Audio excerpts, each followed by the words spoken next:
Ya, saudara, polisi menghentikan kasus hukum yang menjerat anggota DPR RI Arteria Dahlan dengan alasan hak imunitas anggota DPR.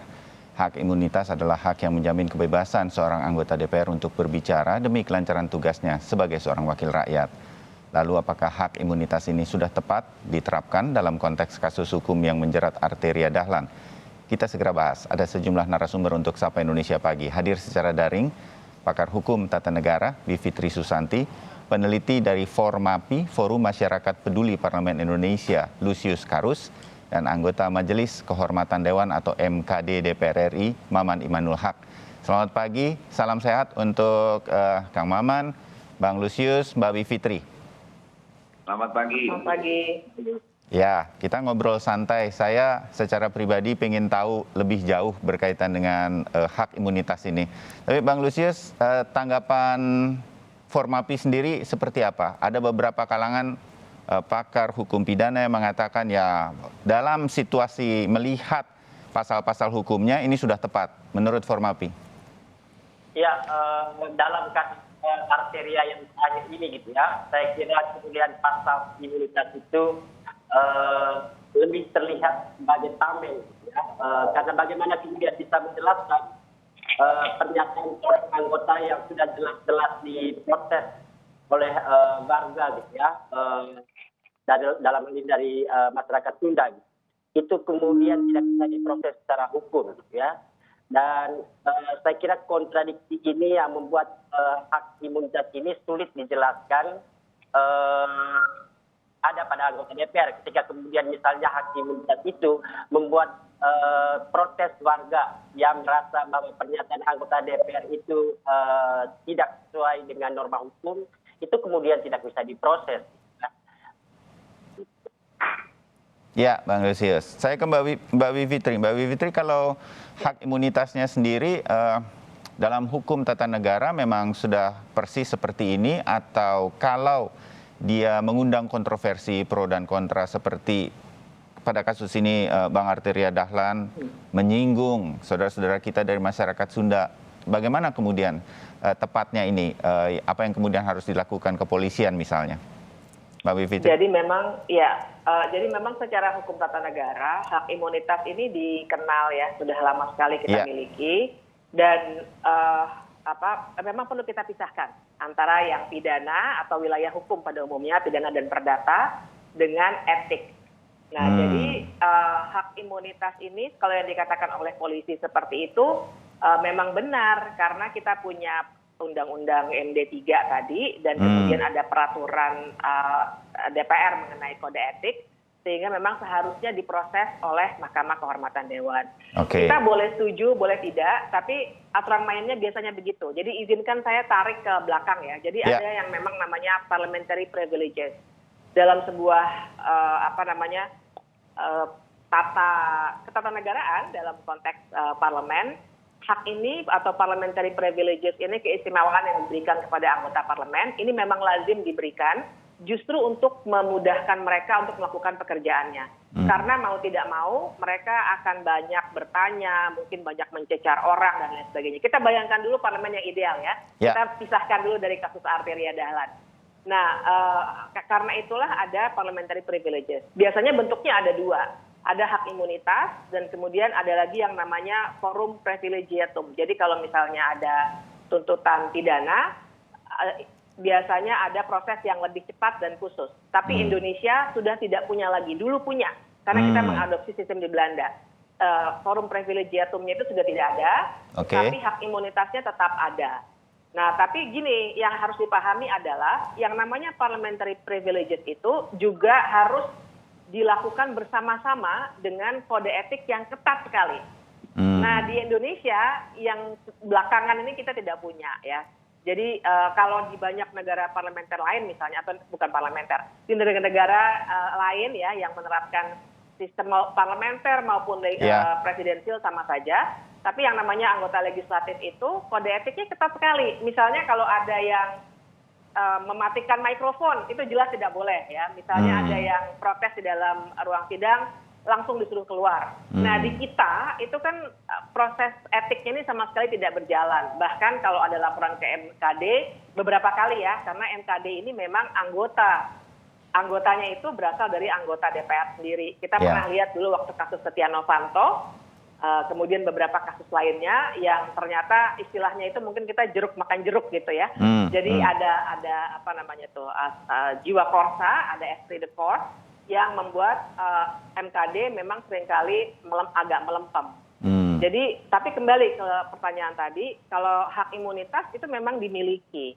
Dan terlepas dari kita suka tidak suka, itulah kita bayangkan sebuah lembaga legislatif yang ideal yang memang ditujukan supaya mereka bisa lebih bebas untuk melaksanakan tugas-tugasnya. Saya ke Kang Maman kalau begitu. Karena begini Kang Maman, pihak kepolisian juga mengatakan ini bisa diteruskan kalau memang ada rekomendasi dari MKD, Mahkamah Kehormatan Dewan di DPR begitu. Nah, sudah sampai sejauh mana MKD ini akan segera menindaklanjuti ini? Kalau begitu kan kita cuma berharap begitu. Kalau ya ada sesuatu yang melanggar etik dari seorang anggota DPR dalam kasus ini Bang Arteria Dahlan, nah ini MKD nanti akan menindaklanjuti sejauh apa? Kang Maman sempat mengatakan tadi juga kita putar di paket pengantar bahwa akan segera memanggil Arteria Dahlan. Kapan tuh Kang Maman? Iya, yang pertama bahwa anggota DPR itu jelas tidak kebal hukum ya. Beberapa anggota DPR seperti Adi Samsudin, Setnov dan lain sebagainya terbukti dia dapat diproses secara hukum. Dan kita menghormati apa yang dilakukan oleh kepolisian. Yang kedua, pada ranah etik, MKD hari ini telah menerima pengaduan dari beberapa komunitas, misalnya komunitas penutur Sunda, lalu juga dari individual seperti yang dilakukan oleh seorang budayawan, Kang Cecep, lalu beberapa komunitas lain, dan itu sudah masuk di MKD dan diverifikasi. Kita pun sudah melakukan pembicaraan informal dengan beberapa pimpinan dan juga anggota, yang pada intinya ini akan terus diproses. Tetapi kita tahu bahwa 192 anggota DPR dan tetap ternyata terindikasi dari Omikron, sehingga MKD menjadi AKD pertama yang lockdown, sehingga prosesnya agak terhambat. Padahal saya sudah mengatakan langsung kepada Arteria Dahlan bahwa ini proses akan dilanjutkan, dan kata Arteria, oke, saya sudah minta maaf dan saya siap untuk memasuki proses di MKD. Ini adalah bentuk hal yang perlu kita apresiasi dari seorang Arteria Dahlan, dan terutama apresiasi kita kepada komunitas Sunda yang melakukan upaya konstitusional dengan melaporkan Arteria Dahlan ke jalur yang resmi yaitu MKD. Apa yang dikatakan Mbak Bimiti tadi sebenarnya tidak terlalu tepat. MKD sebenarnya terus melakukan beberapa usaha verifikasi dan lain sebagainya di beberapa kasus, sehingga kita menemukan format, misalnya kita pernah merekomendasikan kepada partai tertentu untuk melakukan PAW seseorang yang melakukan kekerasan seksual misalnya. Pergantian antar waktu PAW. Jadi beberapa kasus itu tidak dipublish juga sebenarnya karena ini berkaitan dengan etika, dan kita serahkan sebenarnya ke praksi di mana anggota DPR itu bernaung, seperti itu. Ya, kalau rekomendasi seperti itu Kang Maman artinya ya boleh dilaksanakan, boleh tidak ya oleh fraksinya? Enggak, jadi nanti rekomendasi dari MKD itu ada yang paling tinggi seperti PAW, ada pemecatan, ada juga yang sekedar teguran. Tapi biasanya praksi-praksi itu melakukan komunikasi dengan MKD, termasuk kenapa alasan-alasannya. Karena di MKD betul kata Mbak Bimiti tadi, di MKD kan ada perwakilan dari tiap-tiap partai, sehingga kita pun memberikan argumen yang jelas. Itu sehingga beberapa kasus yang justru muncul dari intrik-intrik politik di dapilnya bisa kita antisipasi. Karena tidak semua anggota DPR yang dilaporkan ke MKD itu berbuat salah. Mereka kadang-kadang hanya korban dari intrik ketidakjelasan para pelapor itu sendiri. Ya, oke. Bang Lusius, Anda punya harapan optimisme kalau kemudian Kang Maman mengatakan ini sebetulnya ongoing, hanya kemudian tertunda karena merebaknya kasus COVID-19 di MKD atau di gedung DPR. Apa yang Anda ingin sampaikan kepada MKD, Bang Lusius? Saya kira tidak terlalu banyak harapan sih untuk MKD, walaupun Kang Maman tadi mengatakan MKD sudah bekerja gitu ya. Dulu di kasus Aziz Samsudin saya kira gitu ya, persis juga saat itu lockdown di tahap pandemi COVID yang dulu gitu ya. Dan saya kira sekarang juga sama alasannya lockdown gitu ya. Apakah kemudian lockdown ini artinya bebas untuk MKD supaya tidak bekerja dan lain sebagainya? Kalau sekedar untuk meminta informasi ke Pak Arteria kan tidak harus selalu dalam pertemuan terbuka kan, atau harus hadir fisik di DPR kan? Itu bisa dilakukan secara daring. Ya. Jadi apakah alasan lockdown ini bisa dibenarkan untuk menjelaskan kerja MKD gitu ya, dalam rangka menegakkan etik DPR gitu ya. Jadi saya kira sih dalam banyak hal kita tidak bisa berharap banyak seperti yang dikatakan oleh Mbak Bibi tadi gitu ya pada MKD gitu. Karena itu sebenarnya kenapa kemudian ketika kasus Arteria ini kita lebih banyak berharap pada kerja penegak hukum gitu ya, karena kalau kemudian menyerahkan ini kepada MKD belum apa-apa mereka sudah apresiasi pada Pak Arteria gitu ya. Padahal MKD sendiri belum mulai bekerja gitu. Jadi kesediaan Pak Arteria saja tidak membuat MKD kemudian responsif untuk segera mulai melakukan misalnya pemanggilan atau permintaan keterangan terhadap Pak Arteria. Begitu Mas Bayu. Ya, tapi kita kan bolehlah menaruh harapan pada MKD kali ini karena di pihak kepolisian tadi Mbak Bivitri mengatakan langkahnya sudah tepat karena undang-undangnya seperti itu. Maka kemudian kita lari nih ke MKD dalam hal bagaimana ini nanti kemudian akan dilakukan. Kang Maman, Anda ada tanggapan bahwa ada, saya menyebutnya ya, pesimisme nih ketika kemudian MKD selama ini menerapkan itu. Tentu ada kasus-kasus yang mungkin kami media juga tidak terlalu tahu, ada kemudian hal-hal yang dilakukan begitu, banyaklah yang dilakukan oleh MKD. Nah, bagaimana kemudian menepis pesimisme ini? Kang Maman?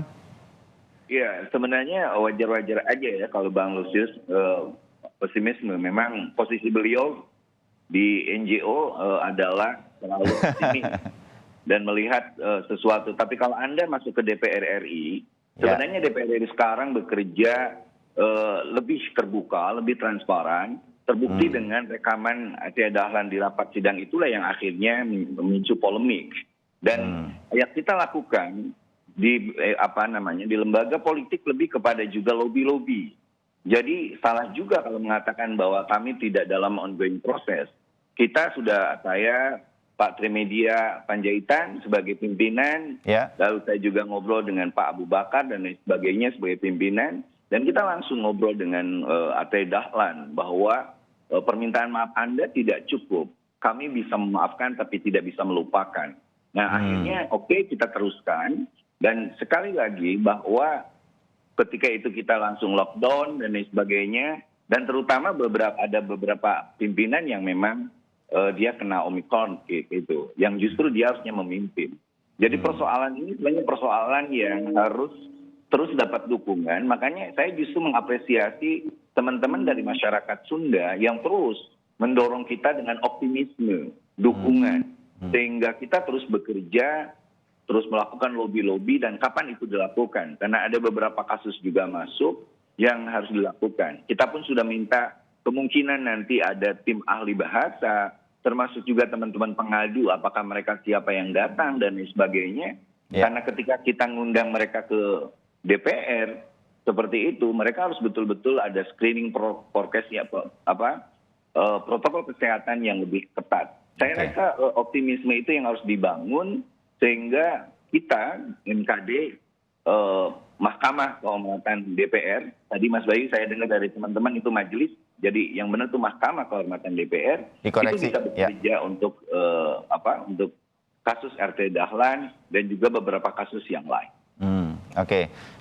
Dikoreksi tadi Mahkamah Kehormatan Dewan MKD-nya. Terima kasih Kang Maman. Mbak Bivitri,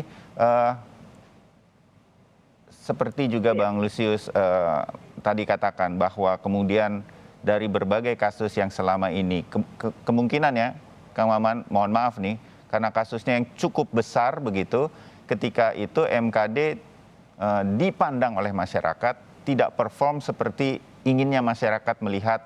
Ini kan udah jelas melanggar nih, tetapi kemudian rekomendasi yang dikeluarkan MKD kepada seorang anggota DPR yang dianggap oleh masyarakat melakukan pelanggaran ini nggak sesuai begitu rekomendasinya. Nah, Mbak Fitri, bagaimana hal ini kemudian bisa memenuhi ekspektasi nantinya? Ini kita kasus Arteria Dahlan ya. Karena di kepolisian Anda mengatakan, ya betul dah polisi ini, kembalikan saja ke DPR sendiri begitu. Nah, bagaimana kita memenuhi harapan ini, terutama bagi masyarakat yang merasa keberatan dengan pernyataan Arteria Dahlan? Mbak Fitri. Iya, yang jelas biasanya kalau ada lobby atau apapun ya terkait dengan proses di MKD, itu yang akan sangat berpengaruh adalah partainya. Ya. Jadi saya kira kita harus dorong sama-sama. Bayangkan ini PDIP sebenarnya amat sangat dirugikan, terutama di Jawa Barat. Dan saya kira kita juga bisa perhatikan ya, pada saat Arteria Dahlan akhirnya mau meminta maaf, itu karena dari partai juga. Tadinya kan bersikeras tuh, bahkan agak arogan ya, silakan bawa saja ke MKD begitu. Jadi saya kira andil partai ini sangat kita harapkan, karena yang sangat dirugikan nanti PDIP. Tapi juga yang kedua, transparansinya ini. Jadi transparansi dari Mahkamah Kehormatan Dewan itu sendiri nanti seperti apa, termasuk semua rapat yang dilakukan harus terbuka dan dilaporkan kembali kepada pengadu misalnya. Nah, tapi ada satu lagi sih, Mas Bayu, kita juga harus ingat kan sebenarnya kalau dalam proses hukum itu tidak hanya pidana ya. Kalau memang ada keinginan dari pihak-pihak yang berkeberatan untuk mengajukan secara perdata, mungkin saja dilakukan menurut saya. Ya, hak imunitas itu kaitannya dalam konteks pidana. Jadi perdata bisa, MKD bisa. Tapi sekali lagi ini MKD memang saya setuju dengan pengamatan Mas Lusius, dan saya pun waktu itu juga ikutan bareng-bareng untuk protes soal lemahnya MKD ini. Tapi itu semua biasanya dikarenakan secara proporsional semua anggota fraksi, semua fraksi maksud saya akan ada di MKD. Sehingga andil dari partai untuk melakukan lobby dan lain sebagainya itu sangat kuat. Jadi kita harapkan tidak hanya MKD-nya, tapi juga partai juga memberikan sikap yang tegas. Bahkan kalau perlu partai duluan untuk menarik Arteria Dahlan, karena saya kira ini sudah menimbulkan kerugian yang luar biasa untuk PDIP. Oke, baik.